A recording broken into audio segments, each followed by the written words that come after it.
In this video, I'm going to show you how to make an easy alteration to an oversized t-shirt. For this project, you're going to need thread, scissors, elastic. You can use a regular or a picot elastic, and then an oversized t-shirt. I want it oversized enough that the shoulder seams are off the shoulder. We're going to start by placing pins to create a new neckline for your shirt. This is up to you what kind of shape you want for the neckline, and I just went with a regular scooped neckline. Next, we're going to place pins under the bust, and this part's going to be gathered, which can use up a little more fabric, so I'm going to keep that in mind and add an extra 2 centimeters when placing these pins. Now we're going to cut right where we placed our pins and cut the sleeves off at the shoulder seam.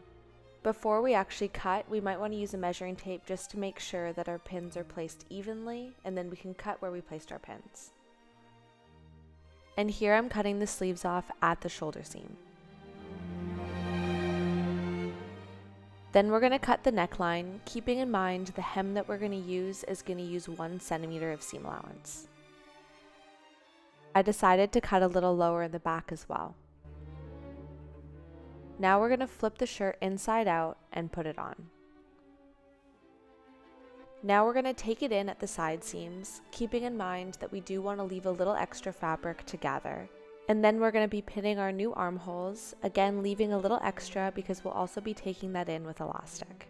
The neckline is going to come down 1 centimeter, it's going to be gathered just under the bust, and then there's going to be elastic to take in the sleeves. Now we're going to measure out how we want the bottom part of our shirt. So we're going to put it on inside out and repin the side seams so it fits nice and tight. We're going to adjust the length in a later step. You may need to adjust the pins because it is hard to get everything even when you're wearing the garment, so you just want to make sure that the fabric is lying flat at the 2 seams. And we're going to do the same for the bottom part of the shirt, just making sure that our pins are laying flat and even, and we can use a measuring tape to make sure of this as well. And now with a zigzag stitch, we're going to sew the 4 seams that we just pinned. When sewing the bottom piece, we want to start sewing at the existing hem to make sure that it lines up perfectly. Now we can cut away all the extra fabric on those 4 seams. Next, we're going to measure out the elastic for the sleeves. We want it to fit comfortably and a little snug around the top part of our arm. And then adding a 1 centimeter overlap, we're going to cut that length.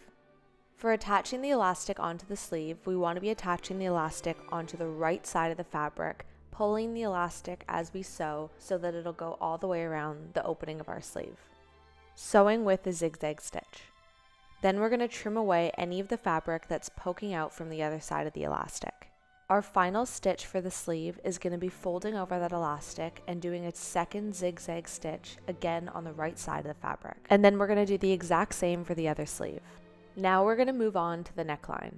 We're going to measure out the length of elastic that we want for the neckline by placing the elastic around the neckline, slightly tugging it so that will create a little bit of gather. The shorter the elastic, the more gather you're going to have for your neckline. Next, we're going to do a basting stitch along the bottom of the top so that we can create that gather. So starting with the elastic, we're going to do the exact same as the sleeve, sewing the elastic on the right side of the fabric with a zigzag stitch, tugging as you sew. Then trim away the excess fabric on the outside of the elastic, fold the elastic over, and sew your second zigzag top stitch. And then using the longest stitch on your machine and no back stitch, we're going to do a basting stitch at the bottom of your shirt. The point of this is just to help us create an even gather at the bottom of the shirt, so we're just going to pull the loose thread and make it as ruched as we like. The final step is going to be adding the bottom part of the shirt. It makes it easier if we place both pieces inside out, and then we're going to attach both pieces right sides together. The only important part of this is if there's any extra length that we want to get rid of, we want to remove that length from the top part of the bottom of the shirt so that we can keep the existing hem of the t-shirt. So as you can see, I cut away quite a bit of excess fabric while leaving 1 centimeter seam allowance for that seam. I'm just going to show you one more time how I'm attaching those 2 pieces. So I'm just placing right sides together and then pinning along the seam, making sure that I'm lining up the 2 side seams of the 2 pieces. And then I'm just going to sew along where I pinned with a zigzag stitch. And you're all done! Thank you so much for watching, and if you liked this video, please subscribe.